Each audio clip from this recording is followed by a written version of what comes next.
ఎన్ని కష్టాలు నష్టాలు ఎదురైనా అనుకున్నది సాధించడానికి 24 గంటలు కష్టపడుతూనే ఉంటాము. ఒక్కొక్కసారి అనుకున్నది సాధించలేకపోతే అపజయాన్ని తట్టుకోలేక తలెత్తుకొని తిరగలేక ఎంతో మానసిక క్షోభకు గురై చచ్చిపోదామని కూడా కొన్నిసార్లు అనిపిస్తుంది.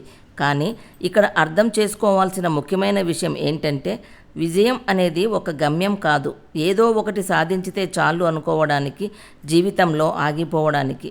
విజయం అన్నది ఒక ప్రయాణం, ఒకదాని తర్వాత ఒకటి సాధిస్తూనే ఉండాలి. జీవితంలో ఏదైనా ఒకటి సాధించలేకపోతే అక్కడితో జీవితం అయిపోయినట్లు కాదు. చేయవలసిన ప్రయత్నాలు చేస్తే మనం విజయం సాధించినట్లే. ఎందుకంటే ప్రయత్నం చేసిన ప్రతి ఒక్కరికి అనుభవం వస్తుంది. అనుభవం అన్నది ఫ్యూచర్లో నీ అడుగులు ధైర్యంగా, మరింత తెలివితో, మరింత జాగ్రత్తగా వేయడానికి ఎంతగానో ఉపయోగపడతాయి.